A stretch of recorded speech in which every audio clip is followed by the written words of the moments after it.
Okay, made it through day 11 in quarantine. At least I can catch up on my vacuuming.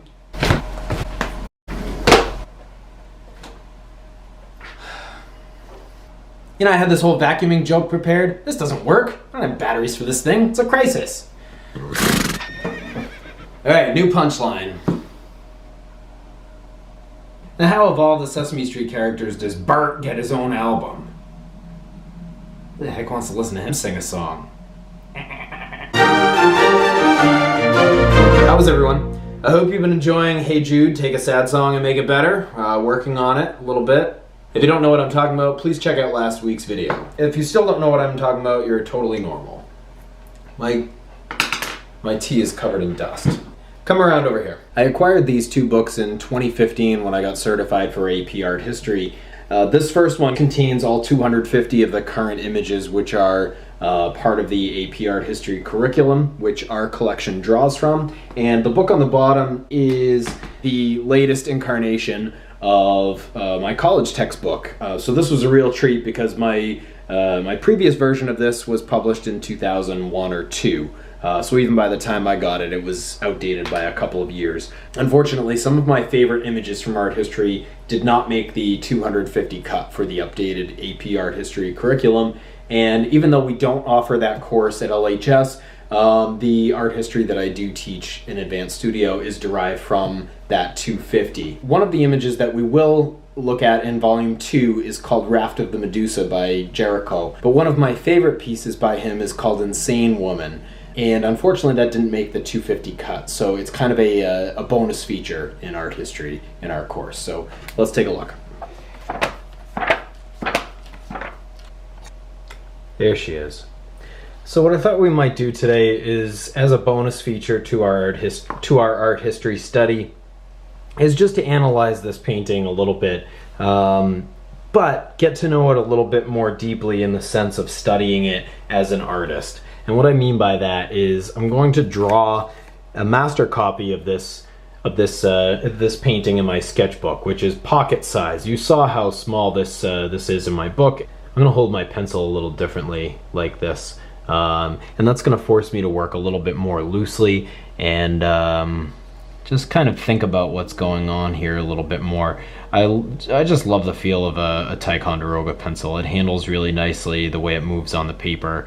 The first thing I'm noticing about the woman here is her age. I began in the hair, and I'm noticing the softness of that hair. I'm noticing the color. It's pulled back fairly tightly at the bangs, and then it blossoms a little bit as it goes underneath the bonnet.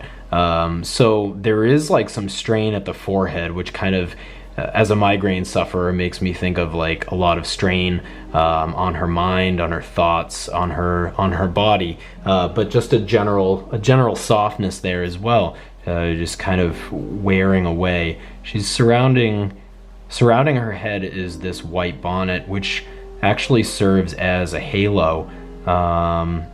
When we first look at her up close, it's kind of jarring. She's got this fairly wild-eyed look to her. We're not on the eyes yet, but let's skip over to them. Eyebrows are turned downward. Deep concentration in her eyebrow, or tension. Her eyes are burning. There's this inner flame, either from snuffed out youth, or passion lost, or anger, or just from being out in the sun. Her skin appears to be very dry, very tight. It's strained, kind of like a catcher's mitt. She's had a difficult life. She's been out in the sun, perhaps out on the street.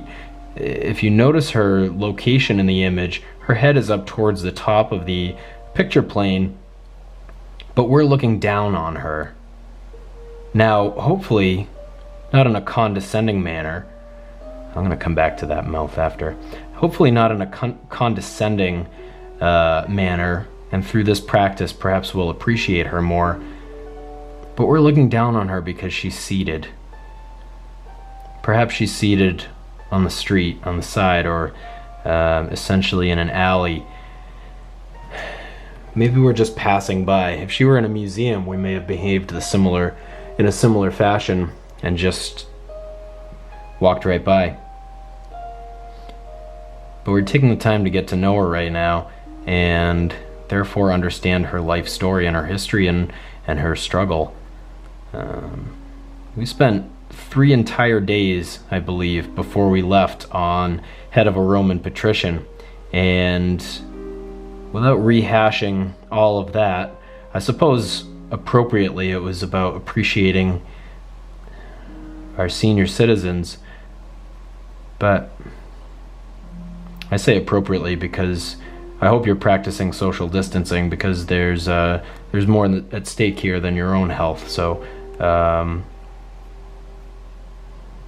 take care of yourselves. And this woman, she's got more to her than meets the eye initially too, and the more we focus in and look at her, the more we get to know. Her face is kind of caved in here at the cheeks. Perhaps she hasn't gotten as much to eat due to her social standing. You notice the depth of these wrinkles on her mouth. Perhaps not from smiling, they really pinch down on the cheekbones, and her mouth is pursed. Almost bird-like, like a scavenger. I don't know if you can see this at such a small scale on the image, but her mouth is slightly open. Her lips are parted. She's speaking. There's emotion here. It's almost as if she's speaking to us, and more than likely, we're not listening. Even if we are listening, we can't hear her because she's speaking softly. See, her upper lip is turned inward. She's talking to herself. And as we pass by, we hear this, and perhaps we judge her as not having a sound mind. There in the title, Insane Woman. Now in parentheses of the title, it says envy. Now if you're envious, you possess a little bit of jealousy, or want, rather. Jealousy, I think, in labeling her as jealous, we might be too tempted to kind of accuse her of a way of thinking or a lifestyle. But perhaps we would look at envy in the sense of want. So what is she seeing? Is she seeing someone who's dressed well? Someone who's warm?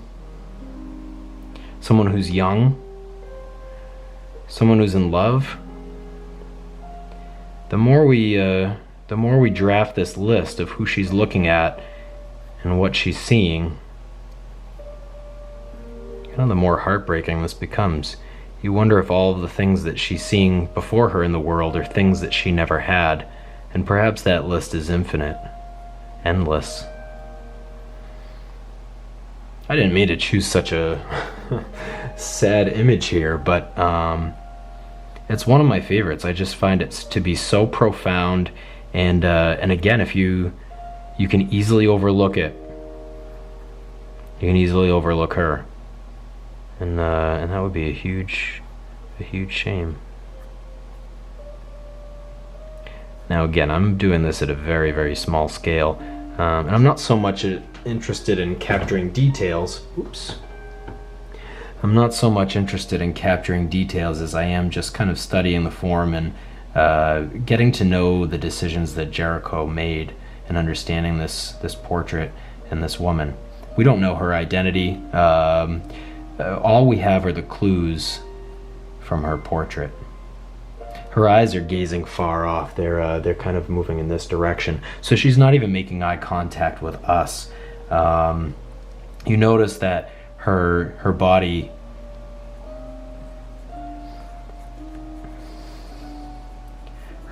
is lunging forward. She's top heavy. She's become submerged into the darkness, kind of eerie. So if we're not paying attention and we're just going about our lives, we don't notice her, and maybe when we do notice her, we're stunned, we're surprised.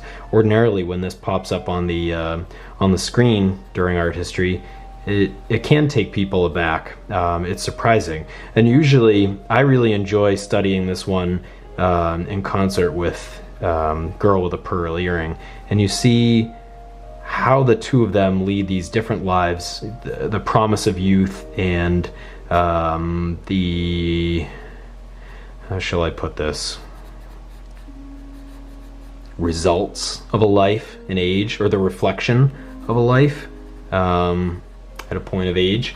Girl with a Pearl Earring is, to me, filled with such optimism and such hope and beauty, and here with Insane Woman,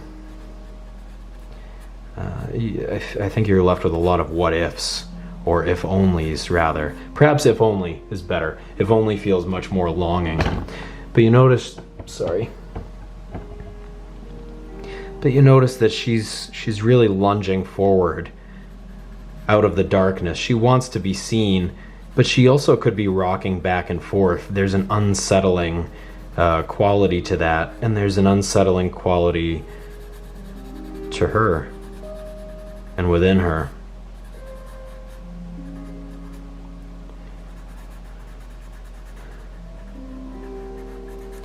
Jericho, the artist, only lived to the age of 32.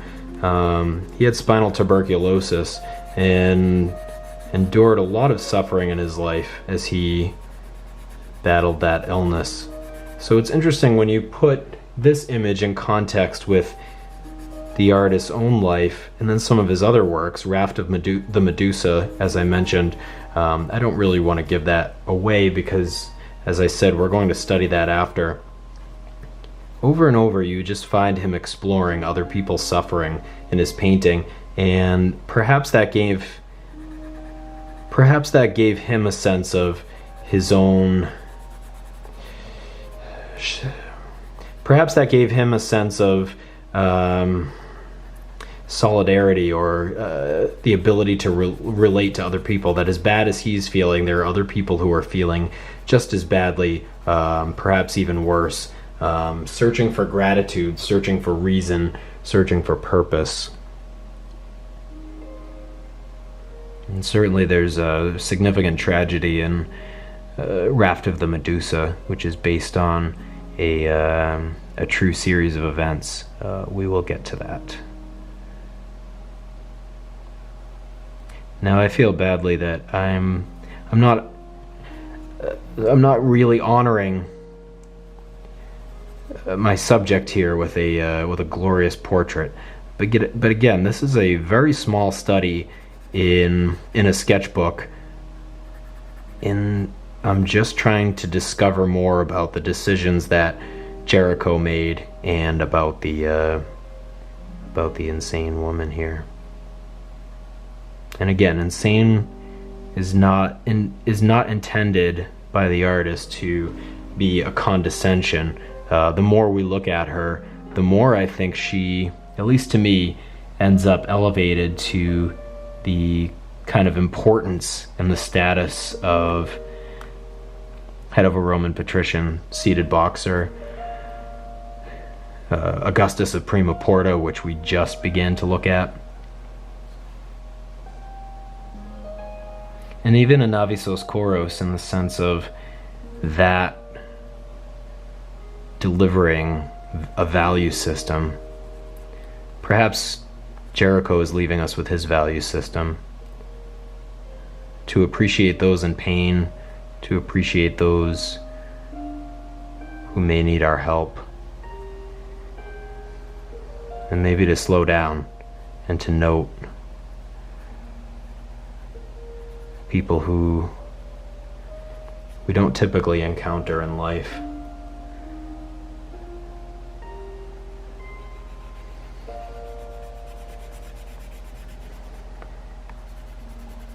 This woman breaks my heart.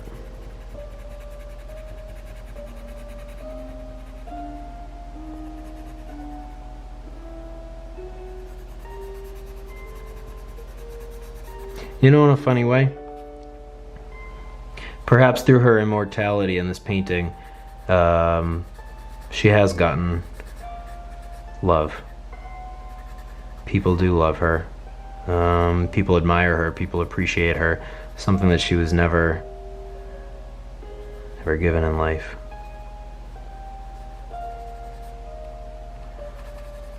She got the respect she deserved. Gotta knock this back into shadow a little bit more. Because again, she's really emerging from the shadows.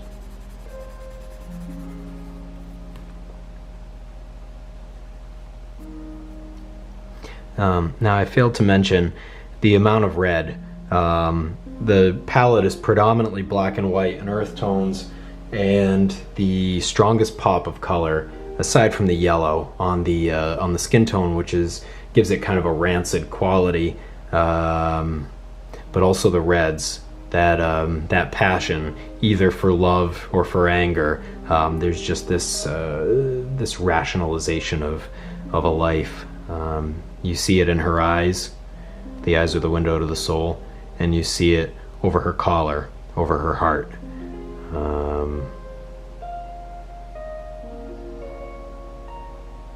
There's still that inner fire, that inner youth, and that inner energy. It just may not be coming across at first glance.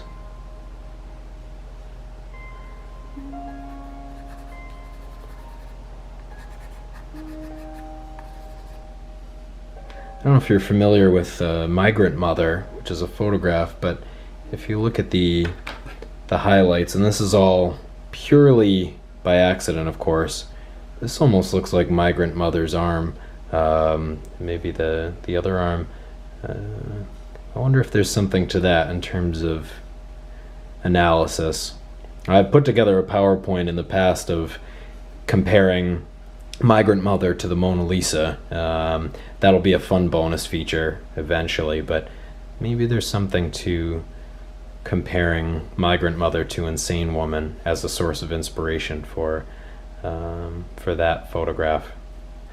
All right, so that's it. That's it for this week. We're a long way away from our punchline at the beginning of the video. That was emotional for me, and hopefully it was for you too. I think that the best art moves the viewer, and I love studying art history. I find it a deeply profound experience when looking at good work. This book is just a treasure trove. If the internet is your textbook for the time being, you can find any image, and there's just a wealth of opportunity in art history. So search for something that speaks to you. Do not go to Instagram.